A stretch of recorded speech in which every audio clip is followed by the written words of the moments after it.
la bienvenida a la parroquia San Andrés, donde hoy nos reunimos para compartir una jornada de reflexión, de formación, de diálogo en torno a la nueva encíclica del Santo Padre León XIV, Magnificat Humanitas.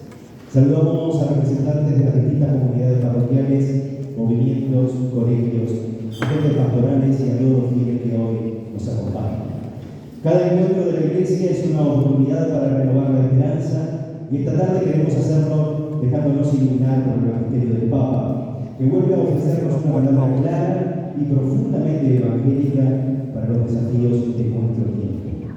Vivimos una época marcada por enormes avances científicos y tecnológicos, por cambios culturales indeseados y también por nuevas preguntas acerca del sentido de la vida, la dignidad humana y el futuro de nuestra sociedad. Precisamente en ese contexto nace esta encíclica, invitándonos a mirar el mundo con esperanza, con espíritu crítico y sobre todo con la certeza de que Cristo sigue siendo la respuesta más profunda para el hombre de hoy. Gracias verdaderamente por estar aquí y que este encuentro sea rico para todos. Antes de comenzar con las exposiciones, quizás sea oportuno detenernos un instante para responder una pregunta muy sencilla, pero muy importante. ¿Qué es una encíclica? Una encíclica es uno de los documentos de mayor importancia que puede escribir un papa dentro de su magisterio. En ella ofrece una enseñanza destinada a orientar a toda la Iglesia sobre cuestiones de fe, de moral o sobre los grandes desafíos sociales, culturales y humanos de cada época. Pero una encíclica no está escrita solamente para obispos, sacerdotes o especialistas. Muy por el contrario, está dirigida a todos los hombres y mujeres de buena voluntad, invitándonos a reflexionar, dialogar y comprometernos con la construcción de una sociedad más justa, más fraterna y más humana. Magnífica nos recuerda que todo progreso auténtico debe tener siempre un rostro humano. Nos invita a preguntarnos qué lugar ocupa la persona en medio de los avances tecnológicos, cómo cuidar su dignidad y de qué manera la ciencia y la inteligencia artificial pueden convertirse en herramientas al servicio del bien común. Es un documento profundamente actual y sin dudas uno de los grandes aportes del pontificado de León XIV.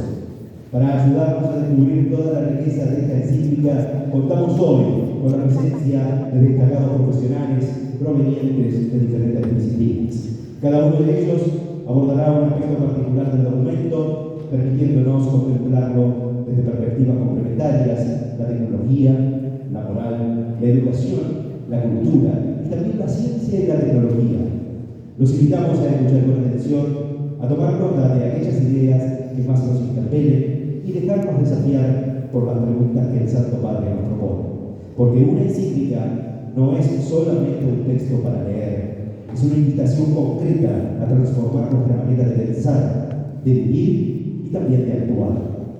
Una vez concluidas todas las disertaciones, procederemos entonces a la ronda de preguntas que cada uno de ustedes desea hacer.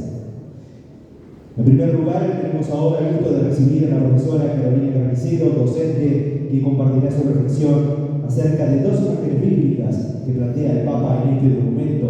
También nos explicará la estructura específica que tiene esta encíclica. Escuchamos con mucha atención su valioso aporte y la recibimos con un cálido aplauso.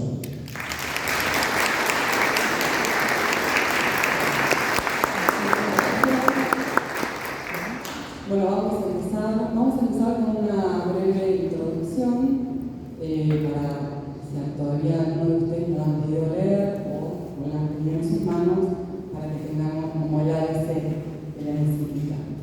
Primero, es la encíclica del Papa León XIV, su primera encíclica, fue firmada el 15 de mayo del 2026, en el aniversario de los 135 renovaron del Papa León XIII. El tema central de la encíclica es el subtítulo que tiene sobre la custodia de la persona humana en el tiempo de la inteligencia artificial. Bueno, ¿cómo está constituida esta encíclica? Es una encíclica que tiene un volumen bastante grande. En su encíclica original, consta de 85 páginas. Pero bueno, según las editoriales, van a variar por la letra. La mía de letra grande tiene 100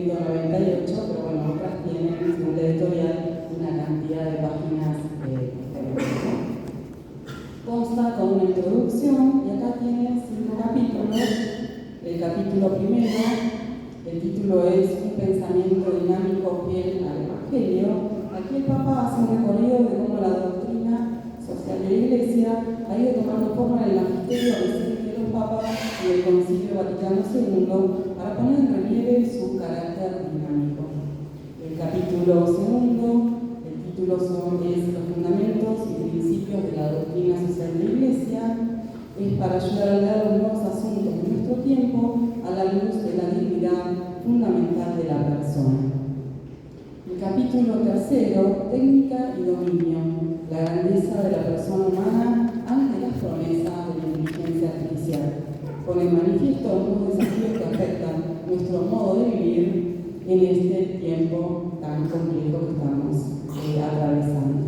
En el capítulo cuarto, custodiar lo humano en la transformación, verdad, trabajo, libertad. Aquí el Papa, a la luz de los principios de la doctrina social de la Iglesia y la transformación digital, nos pide redescubrir la verdad como bien común, proteger la dignidad del trabajo y salvaguardar la libertad frente a toda dependencia y mercantilización.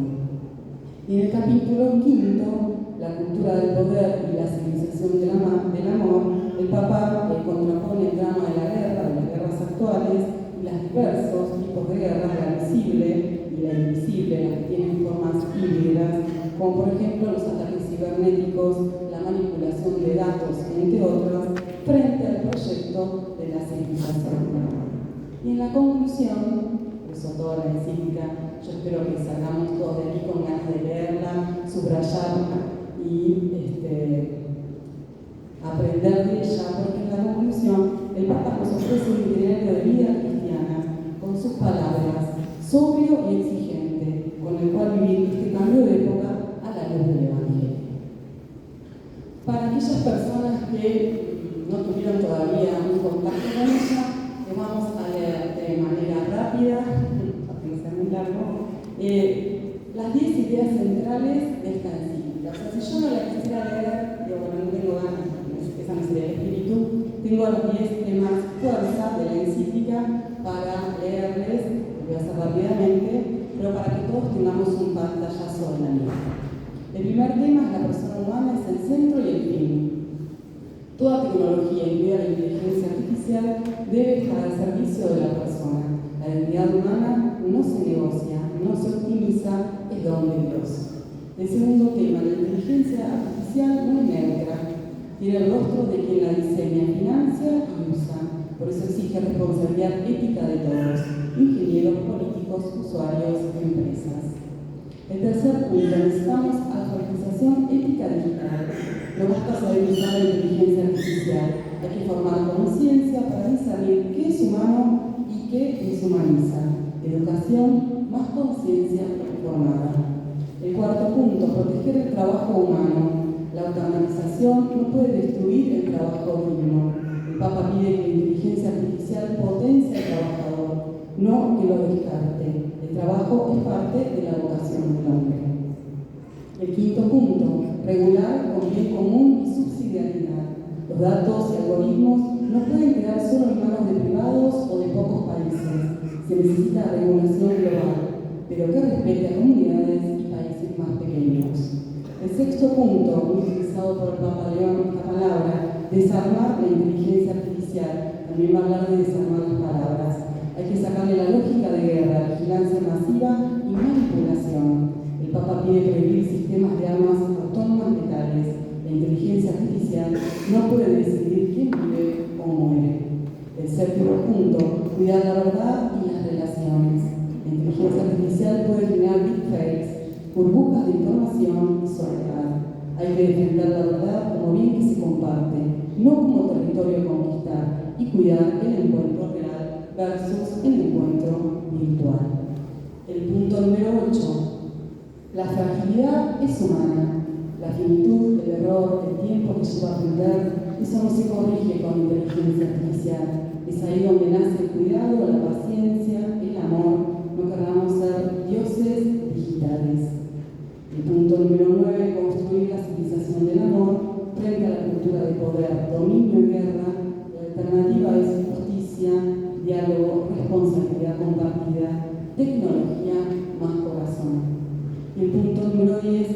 construcción? ¿Babel o Jerusalén?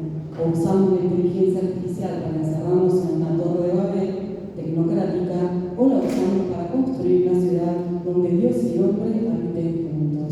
Elegimos nosotros. Y la clave del Papa León XIV es este término que para mí es el más lindo de toda la encíclica, que dice permanecer siendo humanos. La inteligencia artificial es herramienta, pero la humanidad es el proyecto de Dios. Bueno, hasta aquí sería el ABC de la encíclica. Vamos entonces a pasar a la introducción y a las dos imágenes bíblicas que presenta el Papa en esta introducción y que van a acompañar a toda la encíclica junto con otras claves. En el punto número 1 de la introducción, el Papa, sin tapujos, ya escribe: la magnífica humanidad que Dios ha creado se encuentra hoy ante una elección decisiva. Esa es la clave. Levantar una nueva torre de Babel o edificar la ciudad de Dios y la humanidad, una ciudad donde Dios y la humanidad habiten juntos. Este es el núcleo central de la encíclica. Y esta elección decisiva, esta palabra, luego va a venir otra más importante para mí, que también va a acompañar a lo largo de toda la encíclica, es la palabra discernimiento. El Papa nos invita, a la luz de la Rerum Novarum, de las nuevas cosas que el Papa León XIII en 1891 tuvo que hacer una reflexión sobre la sociedad, la economía y la política. A la luz de esa encíclica, que hace ya más de 135 años, el Papa se pregunta hoy: ¿cuáles son nuestros nuevos asuntos? Bueno, son muchos, varios y complejos también. ¿Por qué? Porque ante el avance tecnológico y las nuevas tecnologías digitales, la influencia de la inteligencia artificial, nosotros estamos, y voy a citar uno de los puntos para mí más importantes, frente a este avance tecnológico, y cito lo que dice el Papa en el punto número 6. Estamos viviendo una rápida fase de transición, un cambio de época, en el que mientras algunos se disputan el futuro, claro que sí, de las nuevas tecnologías, y otros se dedican a reflexionar sobre ellas, la mayoría de las personas, como nosotros por ejemplo, permanece en la espera, observa desde lejos y simplemente espera que todo salga bien. Entonces, dice el Papa, ante estos nuevos cambios culturales, cambios epocales que estamos viviendo, surgen en la sociedad y en nosotros particularmente nuevas preguntas. El Papa dice: ¿hacia dónde vamos? Creo que todos nos preguntamos eso. ¿Hacia qué meta deseamos orientarnos? ¿Qué dirección elegir como comunidad humana y como pueblo? Bueno, en el número 7 de la introducción, el Papa nos va a dar la respuesta, nos va a invitar a discernir sobre ella. Dice en el punto número 7, para responder a estas preguntas y discernir, esta palabra va a estar a lo largo de toda la encíclica, cómo vivir con responsabilidad en la era de la inteligencia artificial, me gustaría evocar dos imágenes bíblicas: la construcción de la Torre de Babel y la reconstrucción de los muros de Jerusalén. Y acá el Papa nos presenta estas dos imágenes bíblicas, que yo ahora solamente se las voy a presentar, por si alguno no las conoce, y después los voy a invitar a que vayan, agarren la Biblia en el Nuevo Testamento y las lean, porque la de Nehemías no tiene desperdicio, es hermosa. La de la Torre de Babel también, pero no es tan linda como la de Nehemías. El Papa nos presenta estas dos imágenes bíblicas que van a acompañar toda la encíclica hasta, y acá voy a hacer un spoiler, pero no, vale la pena. En la conclusión, cuando empieza el Papa la conclusión, creo un poquito de una persona mayor, no puedo hacer.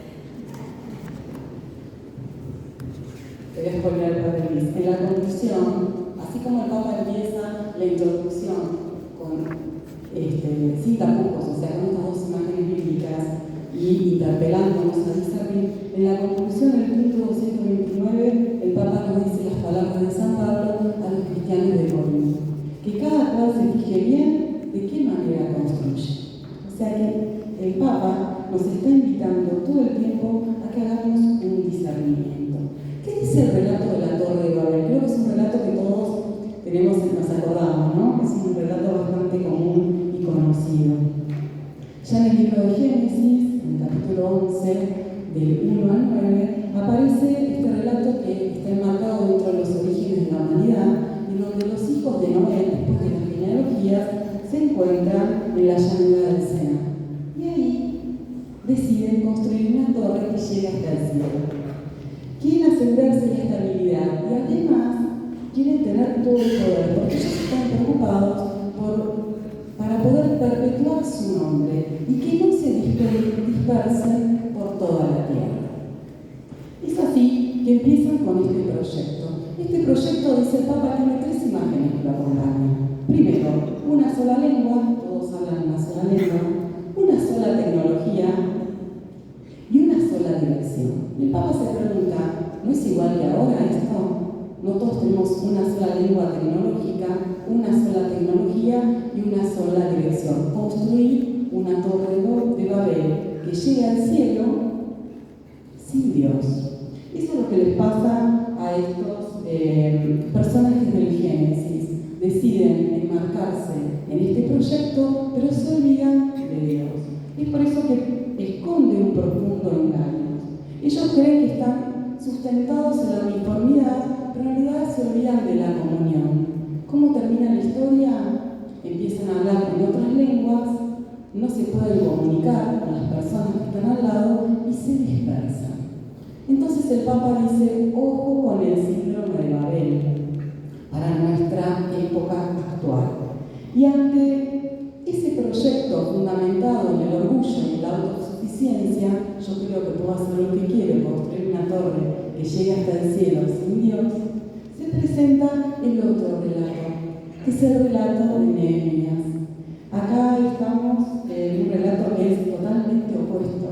Nehemías, y después por favor les pido que lo lean porque es hermoso, es el copero del rey. Estamos en la época después del exilio en Babilonia, y entonces algunos deciden regresar a la tierra que está totalmente destruida. Nehemías es el servidor del rey Artajerjes, y entonces está ahí como copero, ¿no? Es el que sirve el vino al rey y a la reina. Y le llegan noticias desde Jerusalén. Los mensajeros le dicen que la ciudad está totalmente destruida, las murallas están destruidas y las puertas están incendiadas. Y acá, cuando él se entera de las noticias de Jerusalén, que es la tierra donde están sus padres, Nehemías, el Papa no lo pone, pero yo lo pongo por lo que pasó ayer. Nehemías llora. Vieron que ayer lloró Messi, lloró, todos pensamos que no, Nehemías llora. Y es hermoso, díganlo, llora, ayuna, reza. Sí, Nehemías lloró primero antes que Messi. Reza, Nehemías, y le pide a Dios, en una oración que no la leo porque es muy larga, pero es preciosa, que por favor le dé la fuerza para ver qué hace con lo que él acaba de recibir ese mensaje. Y Dios le da la fortaleza para que le hable al rey. Entonces él está siendo copero del rey, y el rey, en un dato totalmente maravilloso, lo mira a Nehemías, que es un sirviente, un servidor, y le dice, ¿qué te pasa? ¿Por qué estás triste? Imagínense el rey preguntándole al copero qué le pasa. Y él le cuenta al rey lo que le pasa. Le dice que la ciudad está totalmente destruida y devastada. Pero hace un minuto de silencio, fíjense qué lindo para nuestra vida. Y se vuelve a encomendar a Dios. Y se anima y le pide al rey que lo deje volver a Jerusalén para reconstruirla. Y no solamente se anima al tipo a pedirle eso al rey, sino que además le pide una serie de cartas para los gobernadores, le pide madera para reconstruir las murallas, le pide, se anima, ¿no? Sostenido en la oración y en la fuerza de Dios. Y el rey, que es sumamente bondadoso, y la reina le dice, che, pero vas a volver, ¿no? Yo te dejamos, sí, pero vas a volver con nosotros. Sí, arrancás. Sí, perdón, me olvidé ese detalle. Bueno, lo dejan ir a la ciudad. Además, el rey le pone una corte, se le da caballos, le da guardias para que lo acompañen. Llegan, y ahí, cuando llega de todo, yo imaginaba el terremoto en Venezuela, ¿no? Llegar a un lugar totalmente devastado, y de noche agarra un caballo y recorre la después lean el capítulo 3 porque es maravilloso. ¿Qué hace Nehemías? Llama a todas las familias y a cada una le da un pedacito de la muralla. Y en el capítulo 3 uno ve todos esos nombres raros del Antiguo Testamento, no se los puedo decir porque tendría que leerlos. El hijo de fulano y fulano, y el otro, y todos van reconstruyendo la muralla. El herrero, esto, aquello, y la van reconstruyendo. ¿Cuánto tardan en reconstruir las murallas y las puertas? 52 días. Después Nehemías va a tener otras dificultades que no vienen a casa. ¿Qué dice el Papa entonces del libro 9? A la luz de estas dos imágenes, el Espíritu Santo hoy nos interpela acerca de nuestra relación con la tecnología y con la revolución digital en curso. Estas son las dos imágenes. ¿Qué queremos construir? No es que la tecnología es mala, dice el Papa, sino que nos invita a hacer un discernimiento sobre el uso de la tecnología y la vida de la persona humana.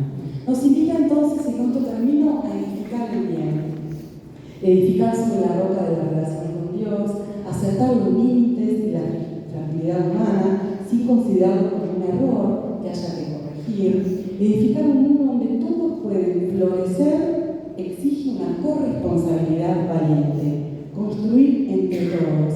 A cada uno de nosotros nos corresponde una parte de la muralla y requiere un lenguaje evangélico. El Papa da mucha importancia a las palabras, a cómo hablamos, qué es lo que decimos y a tener cuidado de lo que vamos a decir. Y termina esta introducción con el punto 15, que es permanecer siendo humanos. Para mí es una de las frases más bellas que tiene la encíclica y nos dice: como Nehemías, oremos, proyectemos con sabiduría, trabajemos con perseverancia, poniendo a Dios en el horizonte de nuestro actuar y al ser humano en el centro de nuestras decisiones. Muchas gracias.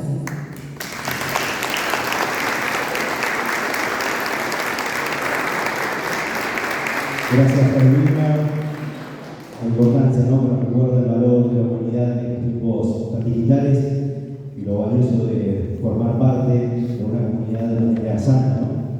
Invitamos ahora al profesor y licenciado en Teología, Diego Asini, desde su formación teológica y pastoral, nos ayudará a profundizar en uno de los ejes centrales de la Magnífica, aportando elementos que nos permitirán comprender aún mejor la riqueza espiritual y doctrinal de este documento, como así también, y a modo de presentación, una mirada profunda de León XIV. Lo recibimos con un aplauso, Diego Asini.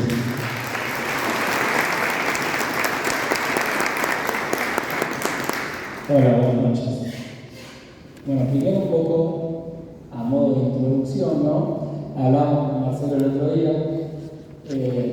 Cuando León elige el nombre, ya que se pone León XIV, ya todos sabíamos por dónde venía la mano, ¿no? Al elegir el nombre después de León XIII, que había sido el fundador de la doctrina social, por decirlo de una manera, ¿no? Como que era un órgano, se sabía que iba a encarar una cuestión social, ¿sí? Lo que no sabíamos bien todavía era qué era lo que él estaba viendo cuando veía eso. Y un poco el capítulo, los primeros dos capítulos van a ser una introducción a su pensamiento en cuanto a lo social como una resignificación de las cosas sociales. No diría actualización, porque no hay una actualización, sino una nueva iluminación en base a lo que se ve hoy en día, ¿no? a la renovada actual. Siempre en relación con toda la doctrina social de la historia, ¿no? De los últimos 2 siglos. No es que va a inventar algo nuevo, ¿sí? No es una novedad, es una nueva lectura a partir de los tiempos actuales.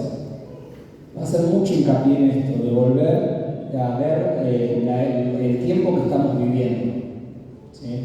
Una lectura a partir del Evangelio. Y acá me animé a hacer una especie de paralelismo, ¿sí?, entre León XIII, hace 135 años, y León XIV, ¿no? Una nueva revolución. León XIII, la revolución industrial, la que veía como problemática o que había que llamar la atención, que lo invitó a que la Iglesia hable de un tema social, ¿sí? Y después hoy la revolución digital, la revolución tecnológica que lo ve. De la misma manera que la red global veía al trabajador como un engranaje material, ¿sí?, las nuevas tecnologías corren el riesgo de ver al hombre, al trabajador, como una cosa, como un objeto, como un dato. ¿Sí? Hoy todos somos datos. Y ese es el peligro que se corre. Ya no quiero criticar lo que va a hablar Mariano después, que va a hablar de la inteligencia artificial, así que no me quedo callado. Pero es un poco esta idea, ¿no? Esta nueva revolución. ¿Sí? Aborda las tecnologías, no es una novedad, sino una lectura de la continuidad. ¿Sí? Y para eso, primero vamos a empezar situando el papel de la Iglesia. ¿Por qué la Iglesia habla de temas sociales? Yo creo, interpreto también, que acá León XIV sabía que esta encíclica la iba a leer mucha gente que no suele leer las encíclicas.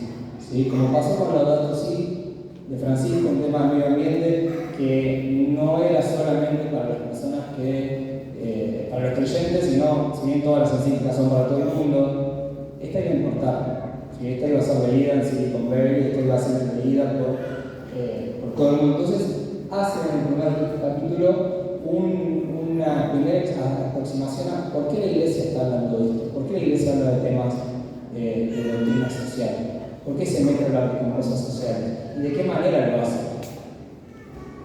¿Sí? Siempre a la par del mundo, nunca por encima. Esto lo aclara y es hermoso. A la par, de la mano. Y la Iglesia se ofrece como una presencia humilde que ayuda a leer la realidad en profundidad. Su intervención imita al buen samaritano, ¿sí? Interviene de forma discreta y cercana con el sufrimiento de los hombres. Esa idea de no imponer, ¿sí? No busca imponer una verdad, no busca, sino que busca abrir al diálogo, no busca asumir funciones técnicas que le competen al Estado, ¿sí? Sino acompaña las decisiones políticas que promueven el bien de todos. Entonces la Iglesia invita a hacer un camino de discernimiento. ¿Sí? ¿A través de qué? A través de iluminar la realidad que está viendo, ¿sí? A la luz del Evangelio. Siempre va a ser a la luz del Evangelio. Una verdad que nos impone, ¿sí? No viene impuesta desde lo alto, sino que crece en el tiempo, se encarna en la vida de las comunidades y culturas de hoy. No pretende ser un libro de instrucciones. Todos los escritos, todas las encíclicas sociales no quieren ser un libro de instrucciones, no está diciendo dando la solución al mundo, si bien presenta siempre una acción. ¿Sí? No busca eso, sino que busca hacer un camino de discernimiento común. ¿Y cómo es este discernimiento común? A partir del diálogo. ¿Y el diálogo con quién? Con la filosofía, con las ciencias, con los que saben. ¿Sí? No es una iglesia cerrada, no es que dice yo tengo la verdad. La Iglesia no ofrece una palabra definitiva, sino que fomenta un diálogo real con la filosofía y las ciencias, aceptando siempre la diversidad. ¿Sí? Y busca ser una voz profética. No es un recetario, es un clamor firme ante la economía injusta, la política ineficaz, ¿sí? Los límites desbordados de la ciencia y en respuesta al sufrimiento del hombre. ¿Sí? La doctrina va a hablar, la Iglesia va a hablar cuando ve el sufrimiento de hombres y mujeres. Siempre nutriéndose de las experiencias humanas. Y para explicar que esto que está haciendo, que va a escribir, no está sacado de la galera, no es algo nuevo, lo sitúa.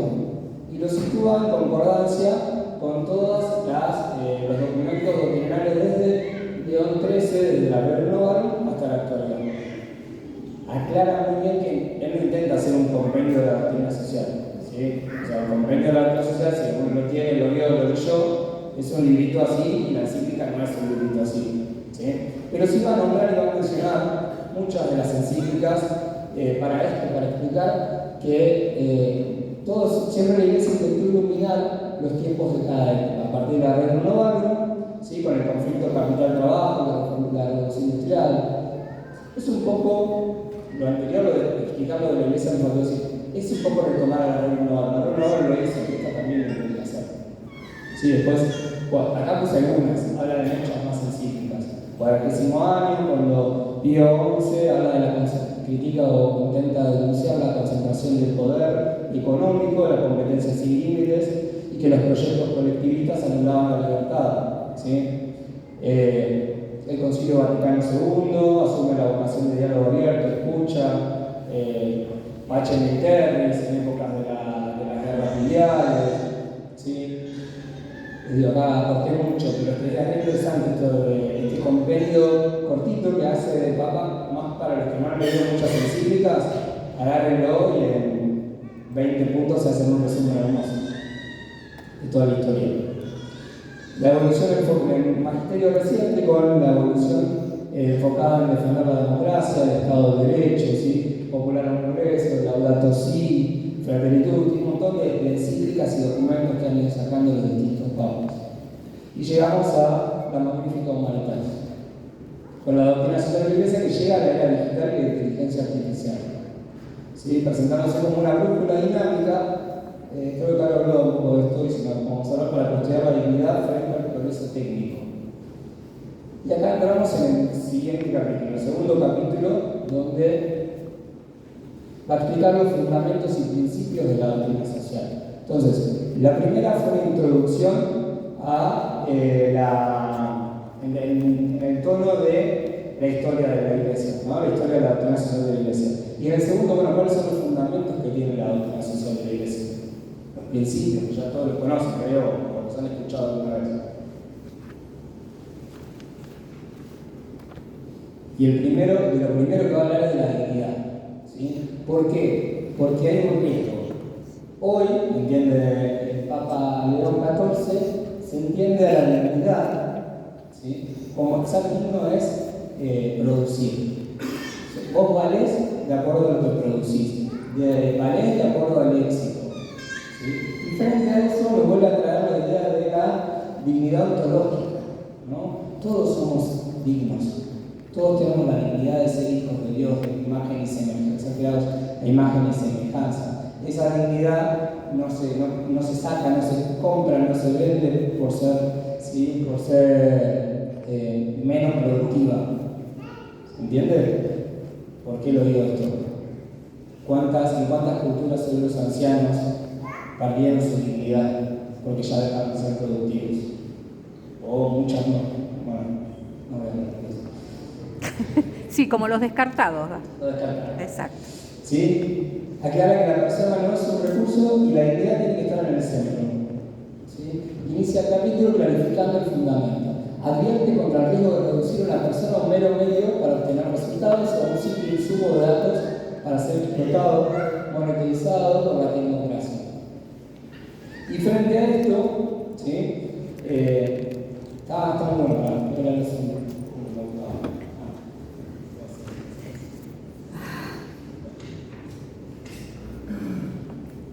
En el segundo, ¿no? En el segundo capítulo. Sí.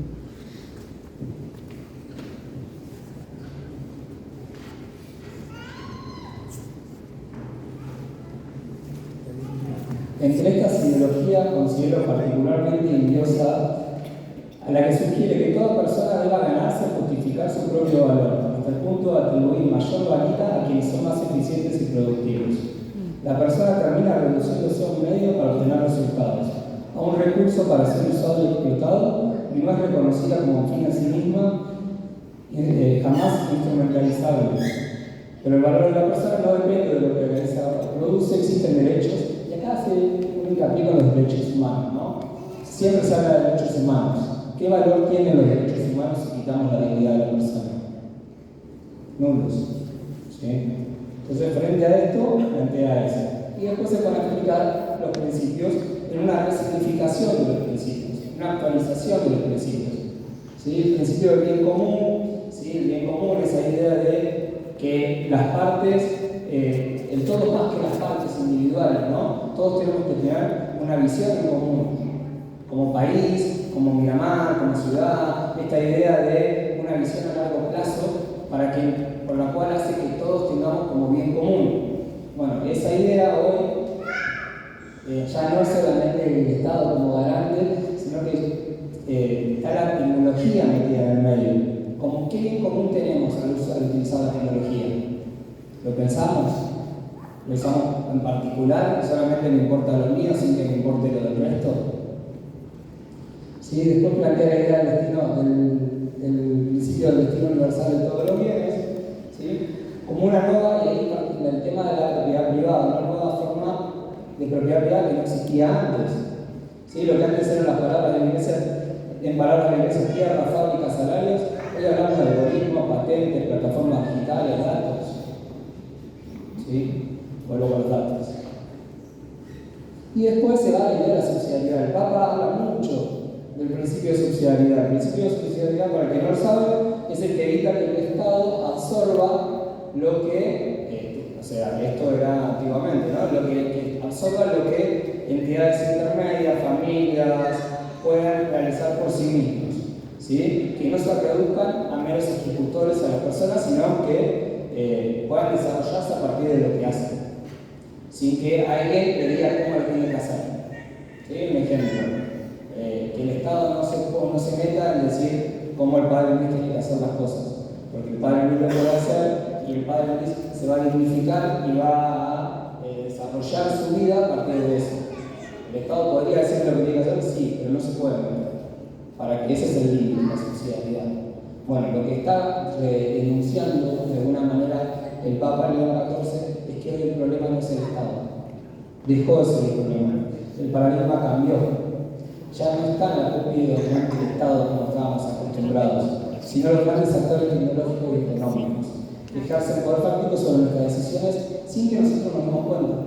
Tomamos decisiones, ¿sí?, influenciados por la tecnología y sin darnos cuenta que estamos tomando esas decisiones. Mucho más complejo. Después va con el principio de la solidaridad, ¿sí?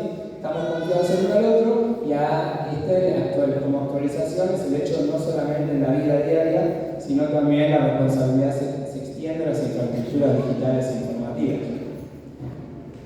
Y después plantea la idea de una nueva justicia social. Una nueva justicia social, y como siempre es en continuidad con los demás, con los anteriores. Entonces no hablar de que la opción preferencial de los pobres que hablaba Juan Pablo II está descartada, no, seguimos con eso.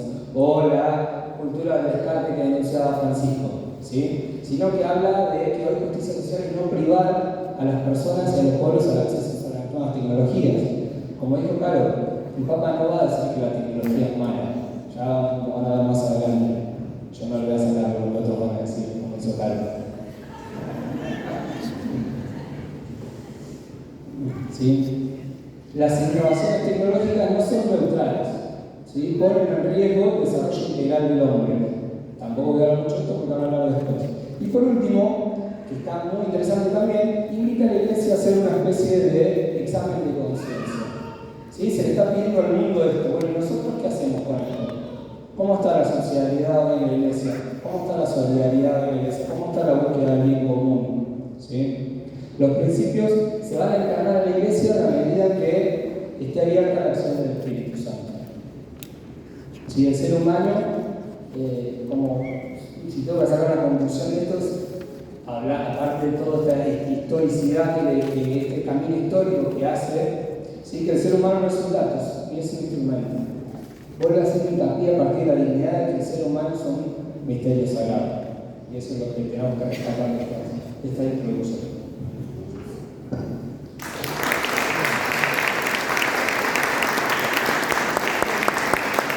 Muchas gracias, Diego.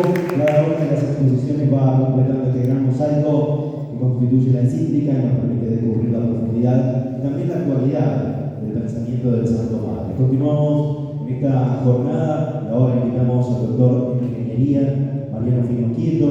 En tiempos donde la inteligencia artificial y el desarrollo tecnológico avanzan a una velocidad sin precedentes, su mirada será especialmente valiosa para comprender cómo estos avances pueden ponerse verdaderamente al servicio de la persona humana, tal como propone el Santo Padre en esta encíclica. Con este aplauso recibimos a Mariano.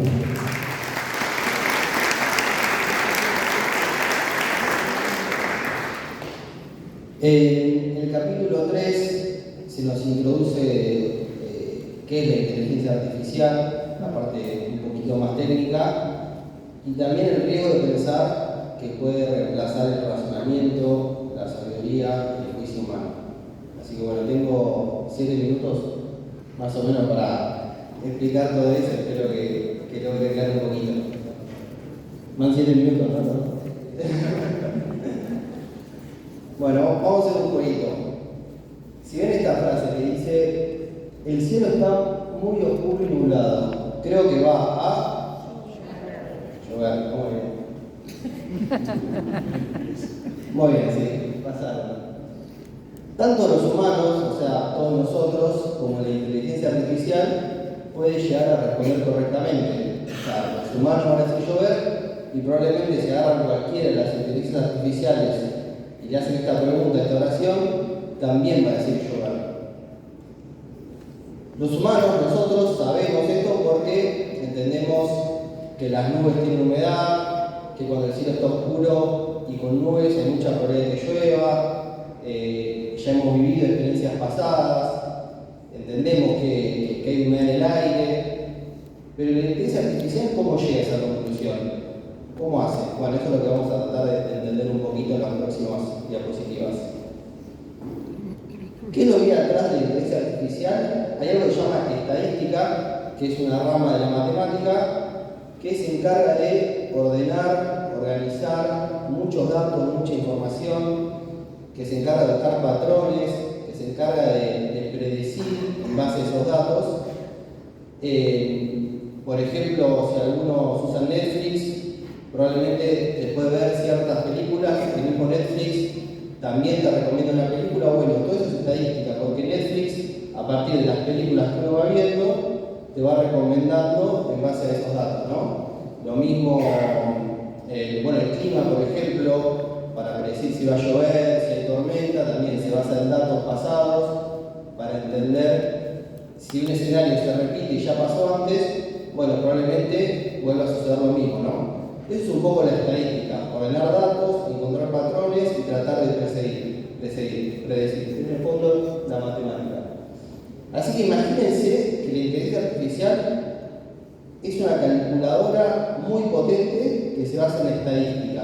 Bien, en tratar de predecir en base a datos. Lo más cercano que se me ocurría como un ejemplo que seguramente usan todos los días es el teléfono, cuando empiezan a escribir y ven que les va sugiriendo palabras. Bueno, no sé si llega a ver, pero esa captura que está a la derecha de mi teléfono es una pizzería, le estoy escribiendo por WhatsApp y abajo puse hola, quiero una, y ya el teléfono me está haciendo pizza. Bien, ya automáticamente me está sugiriendo la palabra pizza. Eso de manera muy básica es cómo funciona la inteligencia artificial. En base a un montón de datos que tiene, ayuda a predecir palabras. ¿Bien? Ahora, ¿por qué funciona tan bien? Es porque fue entrenada, como se dice, con un montón de datos. Es decir, le cargamos millones y millones de libros, de películas, de artículos, de noticias, de todo lo que se les ocurra, probablemente se haya usado para alimentar esta calculadora que es la inteligencia artificial. Entonces es muy buena dándonos respuestas, porque tiene un montón de información y utiliza la matemática para predecir esa respuesta. Entonces, si tiene que llevarse en una frase qué es la inteligencia artificial, es una calculadora que es muy buena adivinando palabras gracias a todos los datos que tiene. Por ahí cuando digo adivinando lo estoy simplificando mucho. En general usamos la palabra inferencia, es decir, que infiere, pero como concepto básico es muy buena adivinando palabras. Y lo hace tan bien que muchas veces lo llevamos a confundir con pensamiento, con razonamiento, como hacemos los humanos. Es decir, los dos llegamos a la misma conclusión, así como al principio nosotros llegamos a la conclusión de que era llover, porque entendemos que si hay nubes en el cielo, hay agua y probablemente llueva. La inteligencia artificial llega a la misma conclusión porque tiene un motor matemático que entiende de palabras, entiende de patrones y sabe que probablemente ahí vaya la palabra llover. Vamos a ir viendo otros ejemplos para entender un poquito más. Me gusta separar en dos partes, y acá por ahí voy un poquitito de lo que hice en encíclica, pero para bajar algunos conceptos, en lo que es sintaxis y semántica. La inteligencia artificial es muy buena en la sintaxis, en las reglas, en ordenar, en organizar, en estructurar, pero carece de semántica, no entiende el significado real de las cosas. Hay un ejemplo muy bueno que es, imagínense un actor que no sabe nada de ruso, pero que por fonética aprende todo un diálogo ruso a la perfección. Uno lo escucha, parece que habla ruso, los rusos lo escuchan, dicen, ¿qué que habla ruso? Pero el actor no sabe nada de lo que está diciendo. Por fonética pudo igualar exactamente todo el diálogo, pero no entiende la semántica, no entiende lo que está diciendo, el sentido de las cosas. Así es un poquito la inteligencia artificial. Y acá voy a hacer una prueba que me gusta mucho, que son dos imágenes que le pedí a la inteligencia artificial, una es la de Google y otra es la de ChatGPT. A las dos le pedí lo mismo. No llegan a ver, pero les digo, le puse, hacemos una imagen de una persona escribiendo con la mano izquierda. Esto lo hice hace 2 días. Hacemos una imagen de una persona escribiendo con la mano izquierda. ¿Qué ven ahí en la foto? En la mano derecha, ¿no? Bueno, fíjense cómo algo tan básico que un nene de 5 años puede entender, la diferencia entre derecha e izquierda, la inteligencia artificial no lo puede entender. Ahora, la realidad es que las imágenes están muy buenas, ¿no? Parecen fotos prácticamente. Fíjense lo poderosa que es, que puede hacer imágenes, parecen fotos. Esas personas, de más que decirlo, no existen, se crearon en segundos. Así que, por un lado, es muy poderosa, pero por otro lado, se confunde en algo tan básico como la derecha y la izquierda, porque no entiende la semántica. ¿Y se les ocurre a alguno por qué se confundió? ¿Alguien se anima a decir? A ver, mi mamá. La mayoría de datos que chequea tienen la mano derecha. Claro. ¿Se acuerdan que les dije que hace un ratito que es una calculadora muy potente que se le dieron muchos datos? ¿Qué pasa? La mayoría de la población es derecha. No fue intencional, pero la inteligencia artificial recibió un montón de imágenes de gente escribiendo con la mano derecha y como no entiende de semántica, cuando le pedí hacer una imagen de una persona escribiendo con la mano izquierda, lo más parecido que encontró es gente escribiendo con la mano derecha y trató de reproducir algo parecido a lo que le pedí. Pero algo que cambia rotundamente la imagen, que es de izquierda a derecha, no lo supo entender porque no entiende la semántica, no entiende el peso, no entiende el valor de lo que es la derecha y la izquierda. Entonces, hace eso, simplemente repite estadísticamente lo más probable que pueda llegar a suceder en base a la información que recibió. Entonces, en este caso, bueno, es fácil. Escribió con la mano derecha, izquierda, parece una pavada, es fácil de entender, es fácil de diferenciar, pero ¿qué pasa cuando nos responde sobre un tema que no conocemos bien? ¿O qué pasa cuando nos da una opinión medio encubierta de una forma que no podemos distinguir bien si es realmente una opinión o un hecho? ¿Qué pasa cuando nos brinda datos y hechos que no podemos verificar? ¿No? Entonces ahí es donde empieza a ver el verdadero riesgo.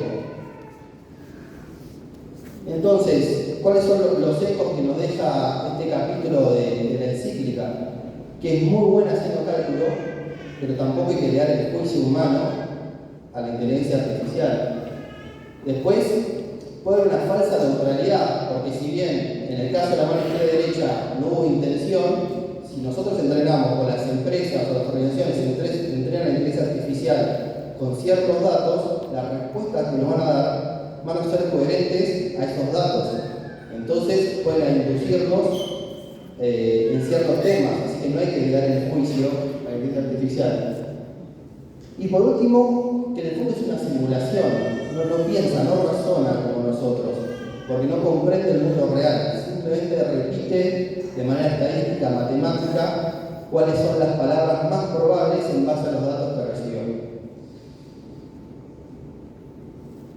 Estamos. Gracias, Manuel.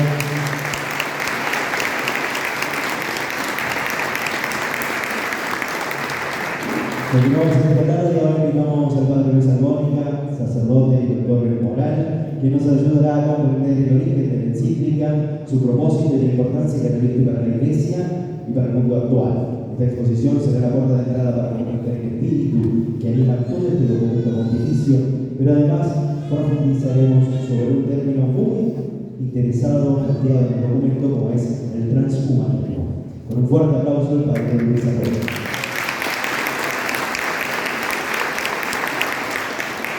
Me hizo acordar esta presentación de la inteligencia artificial antes de estar al seminario. Voy a aclarar, fui a hacer un curso de inglés a Londres y yo no sabía mucho inglés, poco y nada, pero la BBC buscaba un argentino que hiciera un doblaje.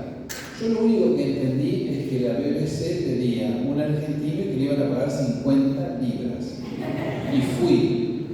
Bueno, me dieron una frase que yo tenía que leer, que no entendía lo que decía la frase. Era en inglés y yo no entendía lo que decía.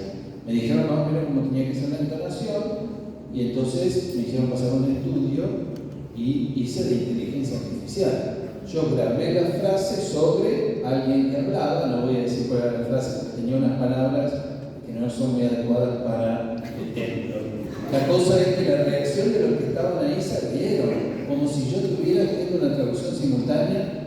Yo no entendí absolutamente lo que decía hasta que después escuché al que hablaba en castellano. Bueno, me vino esta anécdota porque es verdad, lo que explicó recién Mariana. Bueno, yo también tomé del capítulo 3 lo que consideraría un poco una parte teologal de la encíclica. ¿Teologal en qué sentido? ¿No? Teologal es distinto a teológico.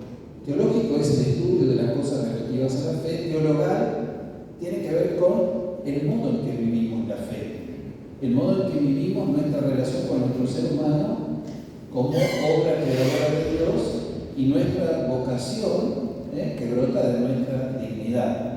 Entonces, acá lo que aparece es una cuestión de fondo que es la cuestión antropológica, es decir, quiénes somos, qué queremos llegar a ser, y es lo que el Papa desarrolla a la luz de lo que sería el paradigma tecnocrático, el poder digital y la responsabilidad que tenemos frente a eso. Es decir, el paradigma tecnocrático, ¿no? Paradigma saben, es un modelo donde nosotros descubrimos las cosas funcionan con un sentido porque ofrece un marco de interpretación, un marco de comprensión de la realidad, de lo que hacemos. Entonces, en el sistema feudal había un paradigma que después entra en crisis y da lugar a otro paradigma. En ese caso, el paradigma social o paradigma, la revolución industrial, que mencionaba Diego, también puso fin a un paradigma e inicia otro paradigma. Pero los paradigmas también entran en crisis y es ahí cuando dan lugar a otro paradigma. El paradigma tecnocrático es que todo lo pensamos desde el aporte que puede hacer la tecnología aplicada a los distintos ámbitos. Y acá lo que está en juego es la aplicación de la tecnología a nuestra comprensión del ser humano, nuestras expectativas de lo que tienen que ser los seres humanos, lo que queremos llegar a ser como seres humanos. Y allí entonces pone dos títulos el Papa, que son, primero, lo que no podemos perder.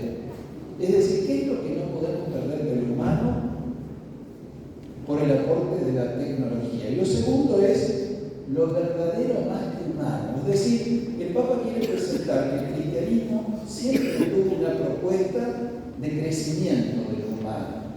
Que yo uso acá en el título la palabra divinización, que no es una palabra que se menciona en el documento, pero este documento del Papa León sale después de un documento de la Comisión Teológica Internacional de febrero de este año. La Comisión Teológica Internacional es un organismo vinculado a la Santa Sede que se dedica a estudiar temas teológicos fronterizos. Este documento se llama Quo Vadis Humanitas, es decir, ¿hacia dónde vas, humanidad? Y presenta precisamente los desafíos antropológicos que nos presenta precisamente todo este modelo, este paradigma tecnocrático. En este caso la palabra tecnocrática también está diciendo un poco que lo que manda en este modelo es la tecnología, es el poder humano y el poder humano que puede influir sobre nuestro propio ser humano. Entonces allí aparece en el número 112, estos son los números 112 al 130 del capítulo 3, la pregunta que hace el Papa León es ¿qué significa custodiar lo humano? Es decir, la cuestión de los avances en esta revolución digital, tecnológica, no es solamente está bien, está mal usar, es bueno o es malo, ¿no? Demonizar o divinizar una realidad, es mucho más profundo. Y lo que está detrás es lo que plantea el Papa, por eso el título, ¿no? Dignitas, Magnificat Humanitas, es precisamente qué es lo que tenemos que salvar, cuidar, valorar, redescubrir como belleza del ser humano, de nuestro vínculo con la vida, de nuestro vínculo entre nosotros y de nuestro vínculo con Dios. Entonces, dice así el Papa, leo el 112, el riesgo no es solamente que algunas tecnologías se usen mal, se dan cuenta de la solución simplista, malo es bueno, no me gusta, no quiero saber, que no me hable la inteligencia artificial, sino que el paradigma tecnocrático en el que estamos inmersos, potenciado por la revolución digital y la inteligencia artificial, haga parecer justa y normal una visión antihumana, según la cual la plenitud de la vida consistiría en tener más, en reducir la fragilidad, en eliminar lo imprevisto y en controlarlo todo. Es decir, establecer como criterio valorativo del humano la eficiencia. Volvemos a lo de los descartados. Entonces, lo que no responde a ciertos criterios de eficiencia debería ser intervenido tecnológicamente o descartado. Entonces, lo que dice el Papa es, no se puede absolutizar solo una dimensión en la interpretación del fenómeno humano, sino que somos una realidad compleja que incluye una dimensión misteriosa, ¿no? San Agustín, de quien el Papa precisamente ha abrevado su formación, cuando pregunta qué es el hombre, San Agustín responde magna quaestio, es decir, es una gran pregunta que no se agota en una cuestión simplemente médica, biológica, es decir, somos una integralidad, hay que ver complexivamente, holísticamente esta realidad que llamamos humano. Entonces, ¿qué es lo humano? ¿No? ¿Qué es lo humano? Acá está el desafío antropológico, nuestra relación, como les decía, con la vida y con nosotros mismos y el vínculo entre nosotros. Y aquí aparecen como dos narrativas, llama el Papa, ¿no? Y estas narrativas son el transhumanismo y el poshumanismo. No son dos corrientes homogéneas, sino que son dos narrativas porque son descripciones de distintas perspectivas ideológicas que se podrían sintetizar en estas dos corrientes y que el Papa define así estas dos narrativas. Dice, el transhumanismo imagina una potenciación del ser humano por medio de las tecnologías, es decir, la biomedicina, la ingeniería del cuerpo, los dispositivos, los algoritmos, con la aspiración de incrementar el rendimiento y las capacidades. Entonces, para estar lúcido, la ciencia del fin de semana me van a poner un chip que va a hacer que una de las viñetas de la inteligencia artificial. Así, no deliro yo. Entonces, el transhumanismo, el ser humano intervenido a partir de la tecnología. El poshumanismo, en cambio, sobre todo las versiones más radicales, la del Papa va más allá. Critica el antropocentrismo. Es decir, en el fondo somos unas pobres criaturas. Entonces, ¿qué hay que hacer? Hibridarnos. ¿Por qué? Bueno, con la máquina, con el ambiente, gracias a la tecnología, en forma tal de que pasemos a un estadio posthumano. Es decir, una nueva humanidad distinta, que ahora está intervenida por la tecnología y que entonces deja atrás el viejo ser humano que somos. Interesante. Es decir, podríamos decir que el Papa está como proyectando en perspectiva las consecuencias que podría tener el avance tecnológico desprovisto de un horizonte de interpretación responsable que custodie verdaderamente el humano. Lo que no podemos perder. ¿Qué es lo que no podemos perder?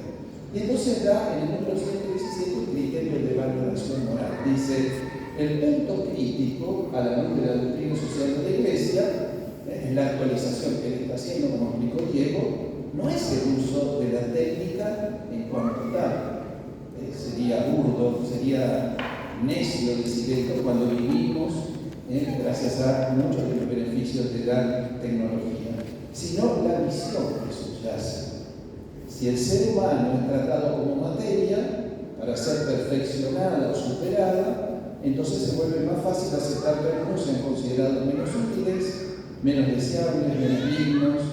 En nombre del progreso se puede llegar a pensar en sacrificios necesarios y hacer pagar a los más vulnerables el precio de una presunta optimización de la especie. Ya la mencionada advertencia de San Pablo VI sigue siendo una gran intuición. Realmente, las conquistas de la ciencia y de la técnica, desvinculadas del progreso moral y social, terminan por volverse contra el hombre. Y acá es muy interesante esta parte de la cíclica que está a partir de este número 117, porque él dice, bueno, no lo dice así, hagamos una contemplación. Es decir, miremos nuestra realidad humana, nuestra historia, lo que vivimos.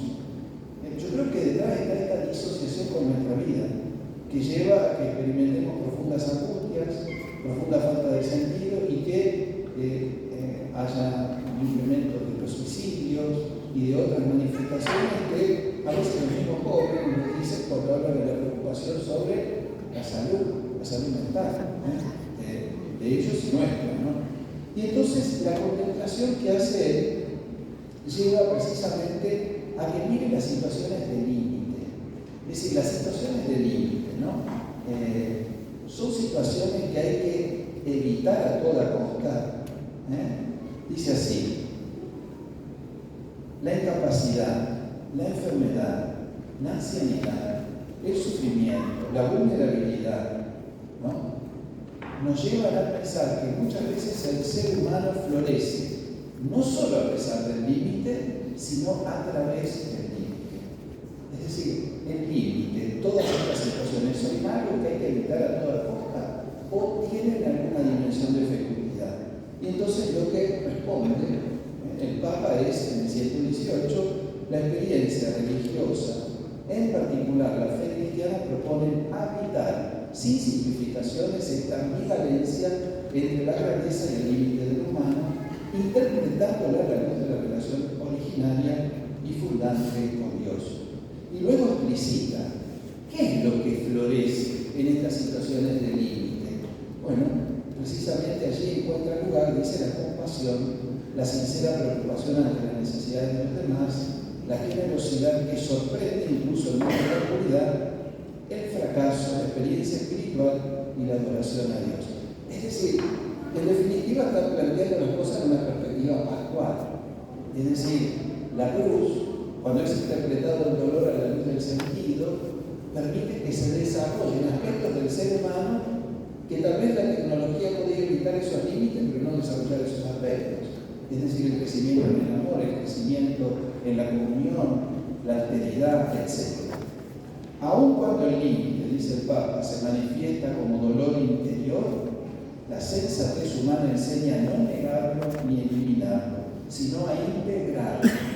Para eliminar totalmente el dolor sería necesario, a fin de cuentas, apagar también el amor y el deseo.